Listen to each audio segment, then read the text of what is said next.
Habari gani mwana michezo mwenzangu, ni wakati mwingine tena tunakutana hapa kuzitazama taarifa za michezo zilizoendelea kwa hapa na kutendana katika mitandao ya kijamii. Ni wakati sasa wa kukujuza ili uweze kujua ni kitu gani ambacho kwa leo tumekuletea mwanafamilia, ambaye umetenga muda wako kuzitazama taarifa za michezo na kuzifuatilia wakati kama huu hapa.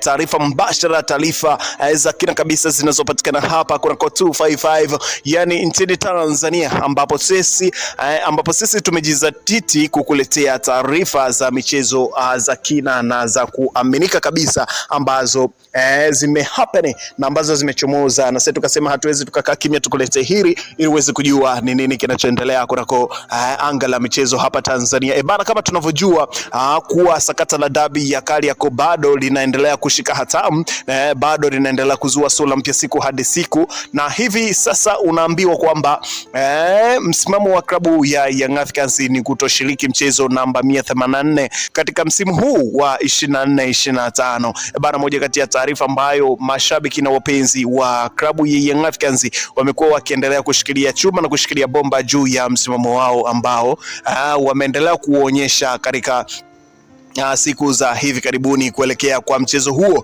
ambao ulipangiwa tarehe mpya, kutokana na kwamba mchezo huo uliahilishwa Machi 8 na kupangiwa tarehe nyingine, tarehe ya Juni 15, kitu ambacho hakifurahishwi kabisa na mashabiki na wapenzi wa klabu ya Young Africans. Na kumekuwepo kwa aina ya ushangiliaji katika mechi za Young Africans kila wanapopata bao katika mechi za hivi karibuni, na wamekuwa wakishangilia hatuchezi, kitu ambacho mpaka kiribua na mjadala mkubwa bungeni siku ya kupitishwa kwa bajeti ya sekta ya sanaa, habari na michezo, ambapo pia wabunge walibua gumzo huko bungeni baada ya kusikika na wao wakiunga mkono hatuchezi mara baada ya kutambulishwa kwa mwenyekiti wa virabu barani Afrika. Tunamzungumzia Engineer Said ambaye pia ni rais wa klabu ya Young Africans. Baadhi ya wabunge waliibuka na kusema hatuchezi huko kunako bunge la Tanzania. Bana, leo nimekuletea moja kati ya taarifa ambayo alizungumza moja kati ya aliyekuwa kiongozi katika klabu ya Young Africans, aliweza kutoa mwelekeo wake juu ya sakata hili. Bana, Mwakarebera, Yanga itacheza mechi tarehe 15. Sheria iko juu ya Young Africans.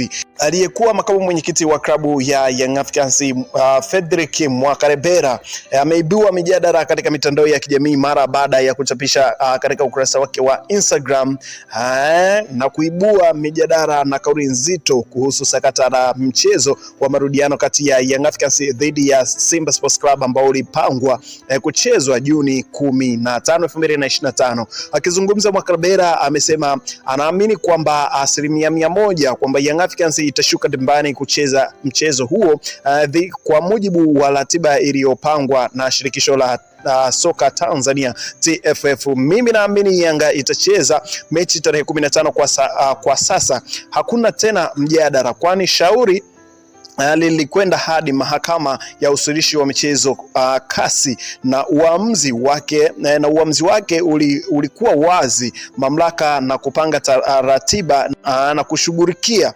masuala ya mpira ni ya shirikisho, sio klabu, alisema Mwakarebera. Mwakarebera aliongeza kwa kuzungumza kuwa klabu yeyote hata iwe kubwa kiasi gani haina mamlaka ya kuipinga ratiba iliyoandaliwa na chombo rasmi cha kusimamia soka nchini. Ameitahadharisha kwa kutoshiriki mechi hiyo kutakuwa na kuvunja sheria za mashindano, jambo ambalo linaweza kuisababishia Young Africans adhabu kubwa na adhabu kali. Sheria zipo, ni lazima zisimamiwe. TFF walipewa mamlaka yote na CAS.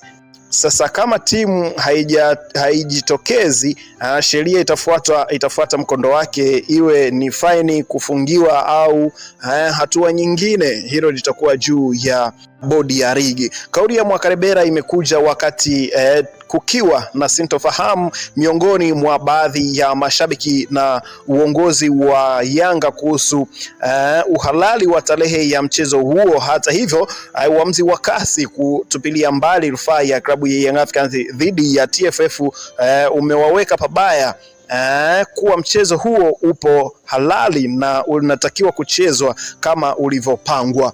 Bana, moja kati ya taarifa ambayo leo tumeamua tukuletee, lakini pia tukirejea katika barua ya Simba Sports Club siku ya tarehe 7 ambayo waliweza kuiposti taarifa kwa umma katika vyombo vya habari na mitandao ya kijamii siku ya tarehe 7 saa 6 usiku, inaonyesha kwamba Simba Sports Club waliweza kusema kwamba hawatashiriki mchezo huu na hawatashiriki mchezo wote wa ligi mpaka pale ambapo waliowazuia kufanya mazoezi ya kikanuni mpaka watakapochukuliwa hatua. Na tukirejea katika barua ambayo ilitolewa na TFF, waliweza kusema bado wanafanya uchunguzi juu ya watu hao ambao waliwazuia Simba Sports Club kwenda kufanya mazoezi katika uwanja wa Benjamin. Na hapa tarehe imeshakwisha kupangwa tayari, lakini pia Simba Sports Club wameshakubali kwenda kushiriki mchezo huo. Sasa swali la kujiuliza, Simba Sports Club wanakwenda kushiriki mchezo huo wakati ambapo bodi ya ligi haijatoa hukumu juu ya viashiria vya rushwa na tishio la kiusalama ambalo waliweza kulitoa katika barua yao. Ina maana kwamba Simba Sports Club pia na wao wamevunja miko ya taarifa yao ambayo waliweza kuitoa katika mitandao ya kijamii, kwa sababu Simba walisema hawatocheza mchezo huo mpaka waone wamewajibishwa kisheria wale waliowazuia kufanya mazoezi katika siku hiyo. Lakini kwa sasa Simba wako mbele kwenda kushiriki mchezo huo wakati ambapo hawajaona hatua zozote za kisheria zikichukuliwa juu ya watu ambao wamewazuia Simba.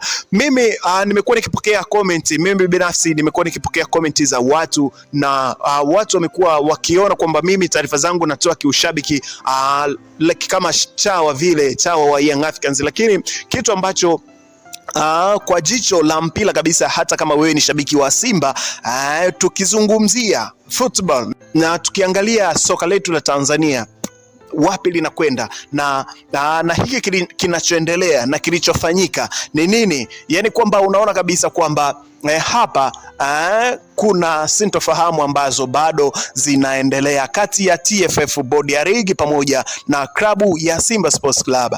Katika barua ya Simba wamesema hawatoshiriki mchezo mpaka watu waliowazuia wawajibishwe, lakini leo wamerudi tena wakisema sisi tuko tayari kushiriki mchezo, hali ya kuwa waliokuwa wanataka wasurutishwe kwa mujibu wa sheria hawajachukuliwa hatua yoyote. Pia TFF na bodi ya ligi pia wanapanga mchezo huu wakati ambapo Young Africans wanahitaji kuambiwa ni kwa nini mchezo wa Machi 8 uliahirishwa. Hawajapewa sababu, lakini bodi ya ligi wanapanga mchezo tarehe nyingine ambayo itakwenda kuamua mchezo huo. Unaona kabisa kwamba hapo nini kinachoendelea kati ya bodi ya ligi na Young Africans. Sasa hivi ukija kuangalia mpaka viongozi wengine wa Yanga, kwa mfano kama huyu Fredrick Mwakarebera ameshaiona tayari Yanga ina tatizo, ina makosa, lakini ukija kuangalia kwamba Young Africans wanataka haki, sheria na taratibu zote za soka zifuatwe, lakini TFF na bodi ya ligi wamekuwa wakileta ujanja juu ya hili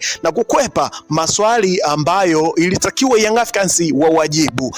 Unaona kabisa kwamba moja kati ya taarifa ambayo aliweza kuitoa rais wa TFF Bwana Wallace Karia siku alivyokuwa ametinga bungeni, baadhi ya maswali watu walimuuliza waandishi wa habari kwamba ni kwa nini hujatoa ripoti ya uchunguzi ambayo mlisema mtaitoa. Yeye mwenyewe aliweza kusema kwamba ripoti hiyo haitatoka kwa sababu yeye mwenyewe hajui kama kesi hiyo itaisha ama haitaisha. Unaona kabisa kwamba kiongozi thabiti mwenye maono na kitu anachokiongoza hawezi kusema kwamba kesi hajui kama itaisha ama haitaisha, wakati yeye ndiye baba wa hivi vyote ambavyo vinaendelea. Yeye ndo mwenye kutoa kauli, lakini yeye mwenyewe mpaka sasa anakuambia hajui kesi itaisha ama haitaisha. Unaona kabisa kwamba hapa tayari kuna tatizo. Kuna taarifa ambayo kwa sasa inaendelea kushika kasi sana huko katika mitandao ya kijamii juu ya Engineer Hersi Said. Nini kimempata na nini kinaendelea? Bana, hapa chini hapa taarifa inayokuja ni kuhusiana na Engineer Hersi anaendelea kutrend katika mitandao ya kijamii kuhusiana na hichi ambacho kimemtokea leo. Nini kilichomtokea? Tukutane katika updates zijazo ili tuje tujuzane ni nini kilicho happen kunako anga la michezo hapa Tanzania dhidi ya Engineer Hersi, rais wa klabu ya Young Africans.